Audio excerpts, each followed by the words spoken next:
The late afternoon sun cast long shadows across the polished marble floors of the penthouse. Catherine wiped down the kitchen counters for the third time that day, making sure every surface gleamed. She had learned long ago that wealthy people noticed dust in places regular folks never even looked. She'd been working for the Reynolds family for 8 years now. 8 years of early mornings and late nights, of scrubbing floors and washing windows, of staying invisible while the family lived their lives around her. The pay was decent, better than most housekeeping jobs in the city, and that mattered more than anything else. Her son Daniel sat at the small table near the service entrance, bent over his math homework. At 15, he was a quiet kid who never caused trouble. After school, he'd take the bus across town and wait for her here, in this gleaming kitchen that cost more than their entire apartment. He did his homework, drank water from the tap, and never touched anything he wasn't supposed to. Catherine glanced at him and felt that familiar ache in her chest. The same ache every parent feels when they want better for their child, but don't quite know how to get it. Daniel was smart, really smart, but being smart didn't always matter when you came from where they came from. "Mom, can I use the bathroom?" Daniel asked, looking up from his textbook. "The one by the service stairs, not the guest bathroom," Catherine reminded him gently. Even after all these years, she never forgot where the lines were drawn. The sound of expensive shoes clicking against marble made Catherine straighten up. Mr. Reynolds strode into the kitchen, his face twisted with stress. He was on his phone, pacing back and forth, and Catherine recognized that look. Something had gone wrong with one of his plans. "This is unacceptable," Mr. Reynolds barked into the phone. "I have 12 people coming for dinner in 2 hours, and you're telling me you can't find a replacement? Do you understand how important these clients are?" Catherine busied herself with wiping down the already clean refrigerator, trying to become even more invisible than usual. Whatever crisis was unfolding, she wanted no part of it. Mr. Reynolds ended the call and threw his phone onto the counter with more force than necessary. He ran his hand through his graying hair, muttering under his breath. The pianist he'd hired for tonight's dinner party had canceled. Some kind of family emergency. And now he had a table full of potential investors coming, and no entertainment to keep the evening flowing smoothly. His wife Linda was going to be furious. She'd planned this dinner for weeks. Everything perfectly orchestrated to impress. Background music during cocktails. Then the piano would fill the awkward silences during dinner. That's how these things worked in their world. No music meant people actually had to talk to each other, and talking meant the chance for uncomfortable moments. Mr. Reynolds noticed Daniel sitting at the kitchen table. He'd seen the boy here before, dozens of times probably, but had never really paid attention. Just the housekeeper's kid doing homework. But now, desperate times called for desperate measures. "Catherine," Mr. Reynolds said, his voice carrying that tone of someone who was used to getting what they wanted. "Your son, does he play piano?" Catherine froze, the cleaning cloth still in her hand. Her mind raced. This was dangerous territory. "Sir, he's taught himself a little bit, but..." "Perfect," Mr. Reynolds cut her off. "I need someone to play during dinner tonight. Nothing fancy, just background music. Simple stuff. Can he do that?" Catherine looked at Daniel, who had gone very still in his chair. She could see the uncertainty in his eyes mixed with something else. Hope, maybe. Or fear. Probably both. "Mr. Reynolds, he's only practiced on a keyboard at home. He's never played a real piano like yours." "It'll be fine." Mr. Reynolds waved his hand dismissively. "I just need someone to fill the silence. The guests won't really be listening anyway. They'll be too busy talking business." He looked at Daniel directly for the first time. "You can play some basic songs, right? Nothing complicated?" Daniel opened his mouth, then closed it. He looked at his mother. Catherine felt trapped. If she said no, would Mr. Reynolds be offended? Would it cost her this job she desperately needed? But if she said yes, and Daniel embarrassed himself in front of all those important people, would that be even worse? "He can do it," she heard herself say, her voice steadier than she felt. "He'll play for you." Mr. Reynolds nodded, already moving on mentally to the next problem on his list. "Good. Have him ready by 7. He should use the main entrance tonight, Come in through the front. Can't have him walking through during cocktail hour looking like. He gestured vaguely at Daniel's worn jeans and faded jacket, then left the kitchen without finishing the sentence. When he was gone, Daniel looked at his mother with wide eyes. Mom, I don't know if I can do this. That piano in the living room, I've never played anything like that. What if I mess up? What if... Breathe, Catherine said, sitting down beside him. She took his hands in hers. They were shaking slightly. Listen to me. You play beautifully. I hear you every night on that little keyboard in our apartment. You play with more feeling than anyone I've ever heard. But Mom, that's different. This is his house. These are important people. And he just wants background music. Simple stuff. But I don't really know how to play simple. Catherine understood what he meant. Daniel had taught himself to play over the past 5 years, learning from videos online and library books about music. He hadn't learned the way other kids learned, with beginner songs and gradual progression. He'd jumped straight into the deep end, teaching himself pieces that made her cry even though she didn't know anything about music. He played like he was trying to say something he couldn't put into words. Just play what you know, Catherine said softly. Play what you feel. That's all you can do. They went home to get Daniel's only nice shirt, a white button-down that Catherine had bought on sale last year. She ironed it carefully while Daniel sat on their small couch, his leg bouncing with nervous energy. Their apartment was tiny, just 2 rooms and a bathroom. But it was theirs. The keyboard sat in the corner, a cheap electronic thing with keys. That didn't feel quite right. But Daniel had worn some of them smooth with practice. At 6:30, they took the bus back across town. Catherine walked Daniel to the front entrance of the building, something she'd never done before. Always the service entrance, always the back way. But tonight was different. Remember, she said, straightening his collar one more time. You belong here just as much as anyone else. Your music is a gift. Don't let anyone make you feel small. Daniel nodded, but she could see the doubt in his eyes. How could he feel like he belonged in a place like this, when his mother spent her days scrubbing their floors? Catherine watched him disappear through the golden revolving doors, and she sent up a silent prayer to whoever might be listening. Please let this go well. Please let them see what I see when I look at my boy. Then she walked around to the service entrance back to where she belonged and prepared to watch her son's moment from the shadows. Daniel stood in the doorway of the massive living room, his heart hammering so hard he thought everyone must be able to hear it. The space was 3 times the size of his entire apartment. Crystal chandeliers hung from the ceiling, and artwork that probably cost more than his mom would make in her lifetime covered the walls. But it was the piano that made his breath catch. A Steinway grand piano, gleaming black, positioned near the floor-to-ceiling windows overlooking the city. He'd only ever seen pianos like this in videos, never imagined he'd actually get to touch one. The guests were already arriving, their voices filling the space with that particular sound rich people made when they talked, loud and confident like they owned not just the room but the air itself. The women wore dresses that probably cost thousands of dollars, and the men had watches that caught the light with every gesture. Mr. Reynolds spotted Daniel and waved him over impatiently. There you are. Just play quietly, nothing that will distract from conversation. Keep it simple and pleasant, understand? Daniel nodded, his throat too tight to speak. He walked to the piano, feeling every eye in the room glance at him for a brief second before dismissing him. Just the help, just the entertainment, nothing worth paying real attention to. He sat on the bench and his hands trembled as he lifted the fallboard. The keys were perfect, smooth and responsive in a way his cheap keyboard had never been. He pressed, middle C gently, and the sound that came out was pure and clear, resonating through the room like a bell. For a moment he forgot where he was. This was a real piano, an actual genuine instrument. He pressed another key, then another, feeling the weight of them, the way they responded to his touch. Whenever you're ready, Mr. Reynolds said from behind him, a hint of impatience in his voice. Daniel took a deep breath.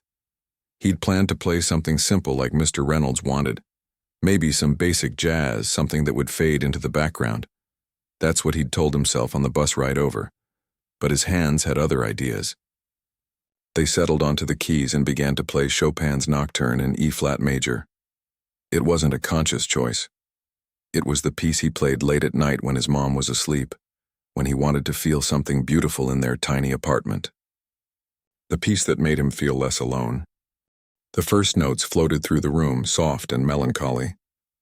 Daniel's eyes closed. He forgot about the fancy apartment, forgot about the expensive clothes and the important guests. There was only the music and the way it flowed through him.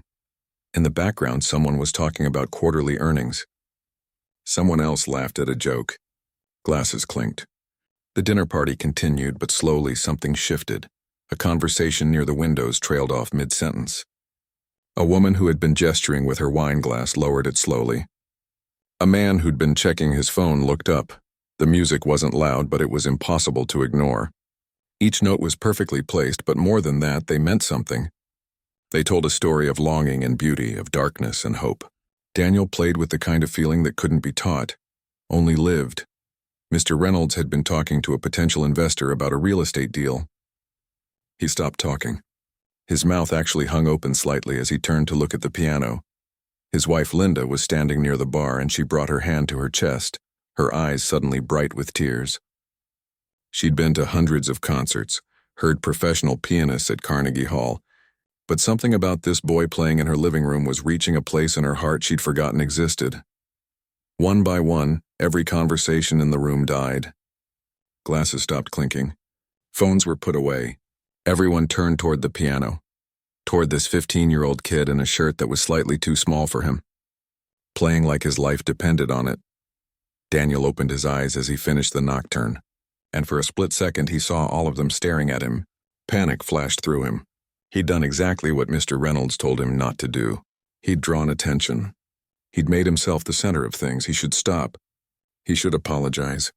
But his hands were already moving into the next piece, Rachmaninoff's Prelude in C-sharp minor, the piece that had taken him 8 months to learn on his cheap keyboard, practicing the same measures hundreds of times until his fingers ached. The piece that music teachers said was too difficult for most adult pianists. The opening chords crashed through the room like thunder. Dark and powerful and full of rage. This wasn't background music anymore. This was something else entirely. Catherine heard it from the kitchen where she was helping the catering staff. She froze, a stack of plates in her hands. She knew that piece. She'd heard Daniel practice it so many times, heard him struggle with it, heard him finally master it. But hearing it on a real piano was different. It was bigger, fuller, more alive. She set down the plates and moved quietly toward the living room, staying in the shadows near the doorway where she could see without being seen. Her boy sat at that massive piano, his whole body moving with the music. His face was intense, focused, lost in something beyond words. And around him, these wealthy people who usually looked right through him stood frozen, captivated.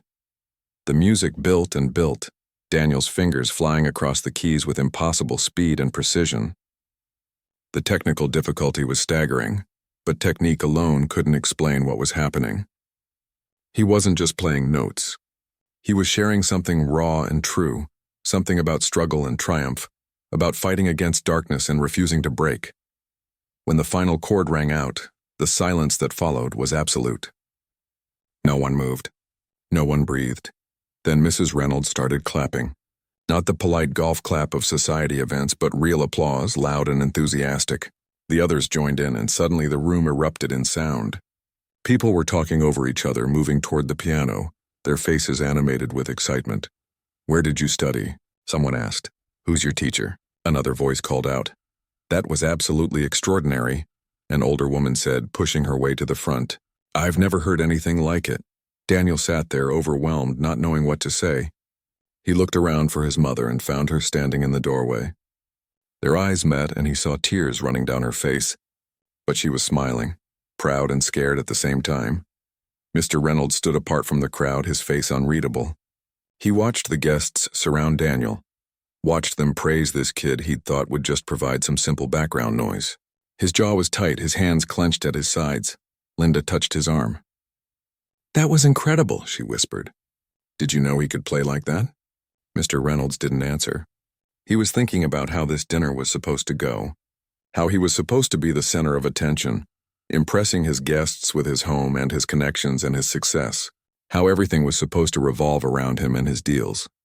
Instead, everyone was crowding around the housekeeper's son. He felt something ugly twist in his chest. Not pride or joy at discovering this talent. Something else. Something smaller. An older woman with silver hair broke away from the crowd and walked purposefully toward Catherine. "Excuse me," she said. "Are you this young man's mother?" Catherine nodded, suddenly nervous. "Yes, ma'am. I'm sorry if he—" "Sorry?" the woman interrupted. "My dear, your son is extraordinarily gifted. I'm Professor Rivera. I teach at Juilliard." She pulled a business card from her purse. "We need to talk about his future. That level of talent is once in a generation." Catherine took the card with shaking hands, not quite believing what she was hearing. Juilliard. The word seemed impossible. Something from a different world. Across the room, Mr. Reynolds had seen the exchange, and the ugly feeling in his chest grew bigger. The dinner party continued, but everything had changed. The guests kept glancing toward Daniel, whispering among themselves. A few took videos on their phones. One man asked if Daniel had an agent, like he was already thinking about how to profit from this discovery. Catherine stayed in the shadows, clutching Professor Rivera's business card so tightly the edges cut into her palm. Part of her wanted to grab Daniel and leave right now before something went wrong, because in her experience, when things seemed too good to be true, they usually were. Mr. Reynolds excused himself from his guests and walked into the kitchen. His face was flushed and his movements were sharp and agitated. Catherine was refilling water pitchers when he entered. She looked up, trying to read his expression. "Catherine, a word," he said, his voice low and tight. Her stomach dropped. She set down the pitcher and followed him into the small hallway near the service entrance, away from the catering staff and the noise of the party. "Sir, if Daniel played too loud, I can tell him to—" "This was inappropriate," Mr. Reynolds cut her off. His voice wasn't loud, but there was an edge to it that made Catherine's blood run cold. "I asked for background music. Simple, quiet music that wouldn't distract from the evening. Instead, your son turned my dinner party into his personal concert." Catherine felt her face grow hot.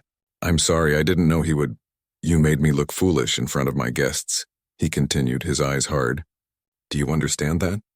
I bring in my housekeeper's son to play some basic songs and suddenly, everyone's acting like they discovered the next Mozart. People are taking videos, posting on social media. This was supposed to be about business, about my deals, about making connections, not about some kid showing off." The words hit Catherine like physical blows. "He wasn't showing off," she said quietly, finding her voice. "He was just playing. That's what he does. That's who he is." "Well, maybe he needs to learn when to hold back," Mr. Reynolds said. "Maybe he needs to understand his place in situations like this. I did you a favor tonight giving him this opportunity, and this is how you repay me? By upstaging my entire event?" Catherine stared at him, seeing him clearly for maybe the first time in 8 years. She'd always known he was self-centered, always known he cared more about appearances than people, but she told herself he was basically decent underneath it all. That he treated her fairly, paid her on time, that was enough.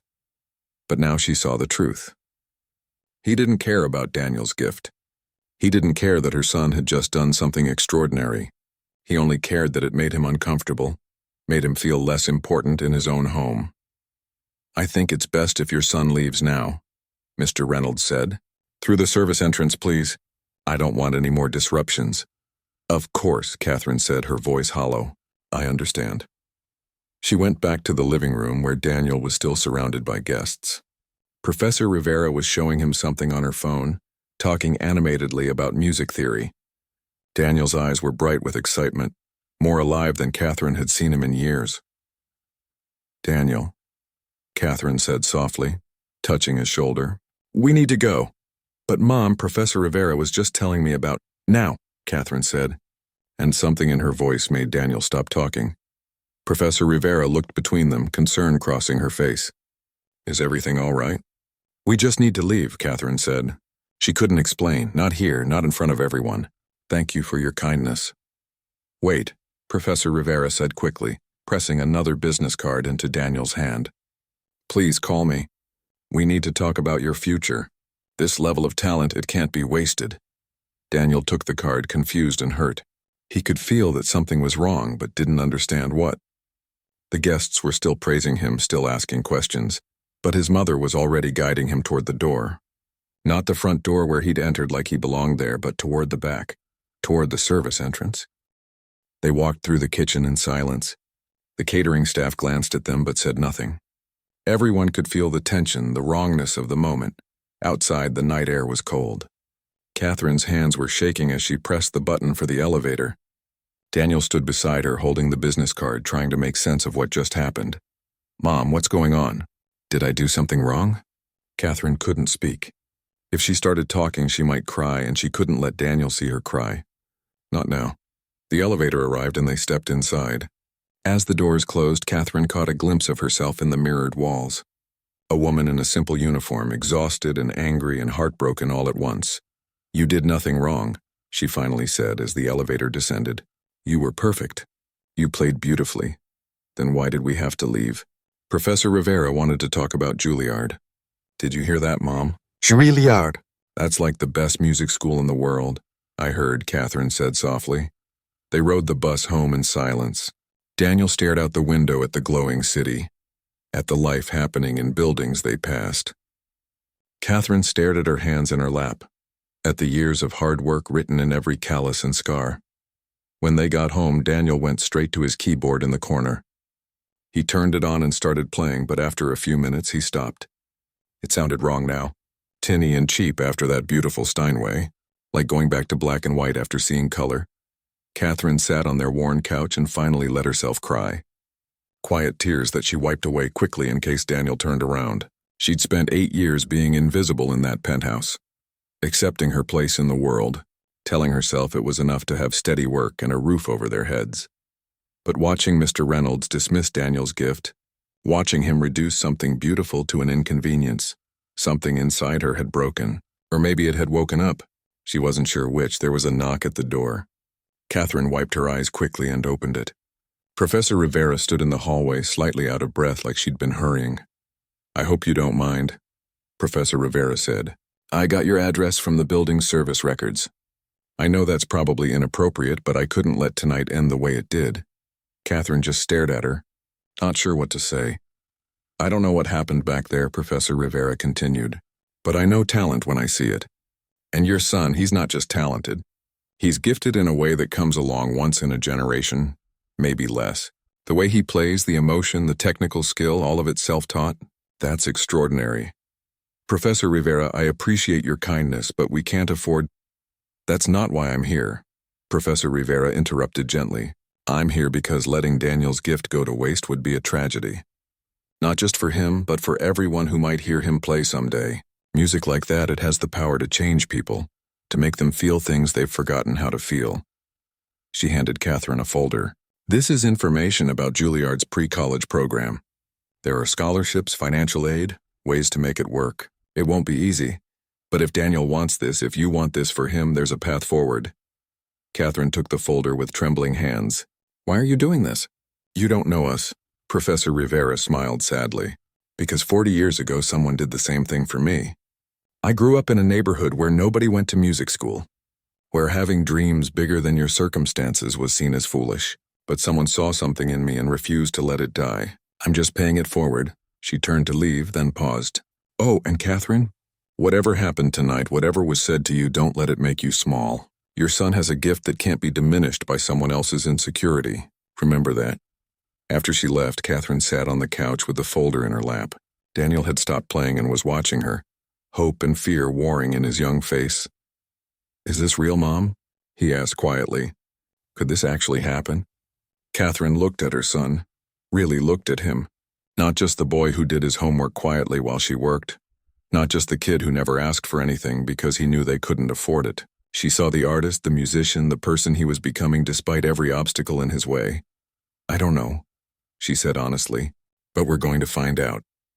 For the first time that night, Daniel smiled, a real smile that lit up his whole face. He turned back to his keyboard and started playing again. It still sounded cheap and tinny, but somehow that didn't matter anymore, because now they had hope. And sometimes hope was enough to start with. Catherine barely slept that night. She lay in bed staring at the ceiling, the folder from Professor Rivera on her nightstand. Every time she closed her eyes, she saw two different futures. In one, Daniel got into Juilliard and his whole life changed. In the other, they tried and failed, and the disappointment crushed something vital in her son. By morning, she'd made a decision. They had to try, even if it scared her, even if it seemed impossible. The application process for Juilliard's pre-college program was nothing like she'd imagined. It wasn't just filling out forms. Daniel needed recordings of his performances, professional quality ones. He needed letters of recommendation from music teachers. He needed to show a history of formal training, competitions, recitals, all the things that regular music students had. Daniel had none of that.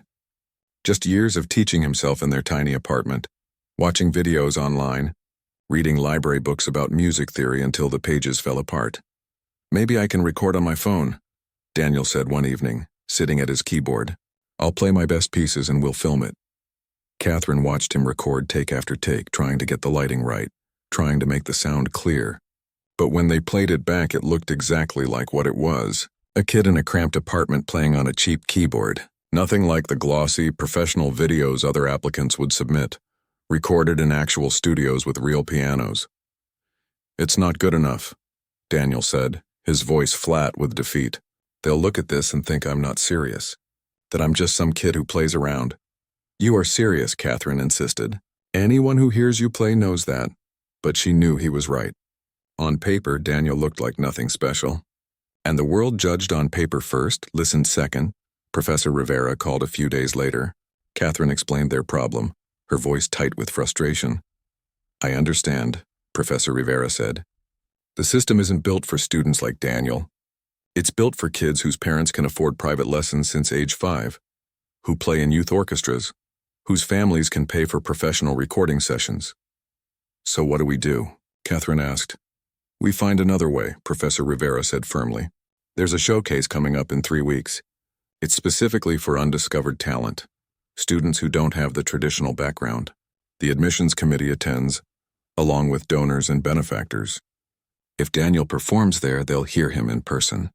That's worth more than any recording." Hope flickered in Catherine's chest. "How do we get him in?"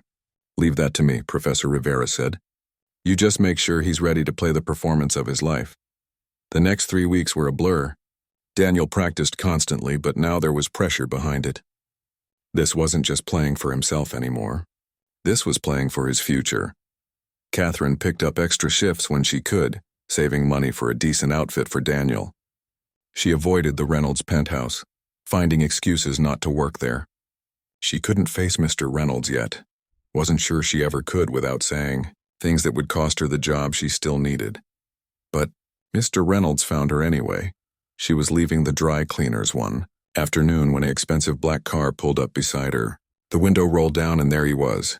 "Catherine, get in. We need to talk." Every instinct told her to walk away, but she thought about the rent due next week, about Daniel's future, about how quickly everything could fall apart. She got in the car. They drove in silence for a few minutes. Finally, Mr. Reynolds spoke. "Linda hasn't let me hear the end of it," he said. "What happened at the dinner party? How I treated your son." Catherine said nothing. "Several of the guests reached out afterward," he continued. "They said Daniel's performance was the highlight of their year. One of them posted a video online and it's been viewed thousands of times. People are asking who he is, where he's from." Catherine felt a mix of pride and anxiety. "I didn't know about any video." "My point is," Mr. Reynolds said, his jaw tight like the words were hard to get out, "I may have reacted poorly that night. I was stressed about the business deal and I took it out on you and your son. That wasn't fair." Catherine waited. She'd learned over the years that powerful people rarely apologize directly. They talked around it, waiting for you to let them off the hook. "I'd like to help," Mr. Reynolds said. "With Daniel's education, music school is expensive. I could pay for it. Consider it an apology or an investment or whatever makes sense to you." Catherine's first instinct was to say yes, to take the money and solve all their problems in one conversation. But something held her back. "Why?" she asked. "Why do you want to help now?" Mr. Reynolds was quiet for a long moment. "Because Linda asked me to. Because the guests won't stop talking about it. Because it would be good for my reputation to be known as someone who supports young talent." At least he was honest. Catherine respected that more than fake altruism would have been. And maybe, he added quietly, because I'm not proud of how I acted. I let my ego get in the way of seeing something remarkable happening right in front of me. Catherine looked out the window at the city passing by. Everywhere she looked, she saw people who had more than her, more opportunities, more choices. And here was one of those people offering to make her life easier. But she thought about Daniel, about the look on his face when he played, about how he needed to believe in himself, needed to know he earned his place in the world through his own talent and work, not because someone felt guilty or wanted to look good. Thank you for the offer, Catherine said carefully. But Daniel needs to do this on his own. He needs to know he got there because of who he is, not because someone paid his way. Mr. Reynolds looked surprised. You're turning down financial help? Do you understand how expensive Juilliard is? I do, Catherine said. And we'll figure it out. There are scholarships, financial aid. Professor Rivera is helping us navigate it. But it has to be Daniel's achievement, not yours. Something shifted in Mr. Reynolds' expression. Maybe respect, maybe confusion. You're more principled than I am, he said. I'm a mother, Catherine replied. It's different. He dropped her back at the dry cleaners. As she got out of the car, he called after her. For what it's worth, your son is extraordinarily talented. I should have said that from the beginning. Catherine nodded and walked away. Her heart was pounding. She'd just turned down money they desperately needed, based on principle. She hoped she'd made the right choice. When she got home, she found Daniel at the kitchen table, staring at his phone with a strange expression. Mom, you need to see this, he said, turning the screen toward her. It was the video from the dinner party. Someone had posted it with the caption, "This kid will change classical music." It had been viewed over 50,000 times. The comments were full of people asking about Daniel, praising his talent, demanding to know where they could hear more. There are messages too, Daniel said, his voice shaky. People asking if I give concerts. A music blogger wants to interview me. Someone from a classical radio station wants to feature the video. Catherine sat down heavily. This was getting bigger than she'd imagined. Bigger and scarier and full of possibilities she didn't know how to navigate. Are you ready for this? She asked Daniel. Really ready? Because once we start down this path, everything changes. There's no going back to how things were. Daniel looked at her with eyes that seemed older than 15. Mom, things already changed. The moment I touched that piano, everything changed. I can't go back to pretending I'm just a regular kid doing homework in someone else's kitchen. I know what I'm capable of now, and I have to see where it leads. Catherine pulled him into a hug. Her baby boy, who wasn't a baby anymore, who'd found something in himself that was bigger than both of them. Then we do this together, she whispered. We take it one step at a time, and we don't let anyone make you feel like you don't belong. Not Mr. Reynolds, not the fancy schools, not anyone. You belong wherever your talent takes you. 3 weeks later, the night of the showcase arrived. Daniel stood backstage in the small concert hall, wearing the suit jacket Catherine had found at a thrift store and altered herself. His hands were shaking. Professor Rivera found them in the wings. There are some very important people in that audience, she said. But don't think about them. Just play the way you played that night at the dinner party. Play like you're alone in your apartment, playing for yourself. That's when you're most powerful. The stage manager called Daniel's name.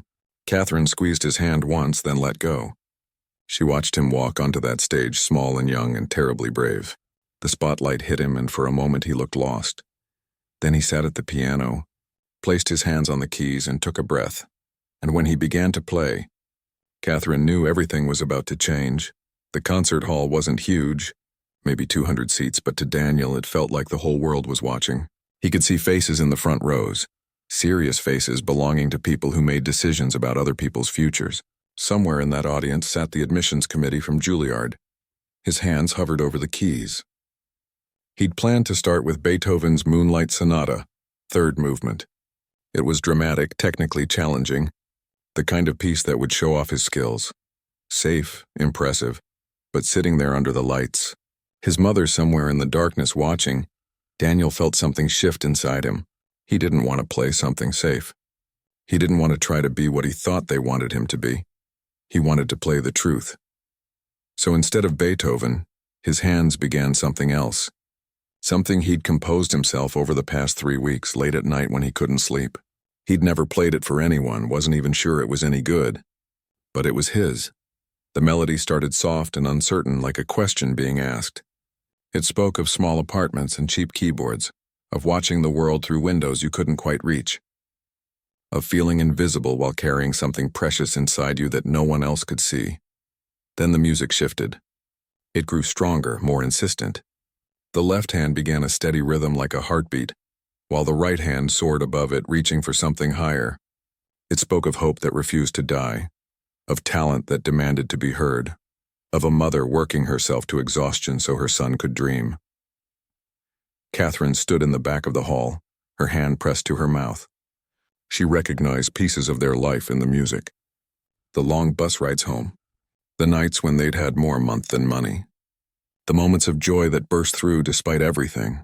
Her son was telling their story without words, and it was beautiful and heartbreaking all at once. The admissions committee members were leaning forward in their seats. One woman had tears streaming down her face. A man who'd been checking his phone had set it down, completely absorbed. Daniel's composition built to a powerful climax, both hands moving across the keyboard with fierce intensity. This was the part about refusing to stay small, about breaking free from expectations and limitations, about claiming your place in the world not because someone gave you permission, but because you had something to say that needed saying. Then, just when it seemed the music couldn't go any higher, it softened again, gentler now but not weak, resolved, peaceful, like someone who'd fought their battle and come through the other side. Scarred but stronger, the final note hung in the air, resonating through the silent hall. For a moment, no one moved. The silence stretched so long that Daniel started to panic. Had he made a terrible mistake? Should he have played the Beethoven after all? Then someone in the third row stood up and started clapping. Then someone else. Then another. Within seconds, the entire audience was on their feet, applause thundering through the small hall. Daniel sat frozen at the piano, overwhelmed. Professor Rivera was in the front row, tears running down her face, clapping so hard her hands must have hurt. Next to her, a distinguished-looking man with silver hair was nodding slowly, a small smile on his face. But Daniel only cared about finding one person. He scanned the back of the hall until he saw her. His mom, standing alone near the exit, crying openly, her face filled with more pride than he'd ever seen. After the showcase, people surrounded Daniel. The admissions committee wanted to talk to him. Music bloggers tried to get interviews. Someone from a local news station asked if they could do a story. Professor Rivera gently ran interference, giving Daniel space to breathe, but she brought over the distinguished man from the front row. "Daniel, this is Dr. Harrison Chen. He's the director of Juilliard's pre-college program." Dr. Chen shook Daniel's hand firmly. "That was one of the most moving performances I've witnessed in 30 years of teaching. The Chopin and Rachmaninoff at the dinner party were technically brilliant, but what you played tonight, that original composition, that showed us who you are as an artist. That's what we look for." Daniel's throat was too tight to speak. "I'd like to offer you a full scholarship to our pre-college program," Dr. Chen continued. "We'll also provide a stipend for living expenses and transportation. Your talent deserves to be nurtured, not limited by financial constraints." Catherine appeared beside Daniel, having pushed through the crowd. Dr. Chen repeated the offer to her.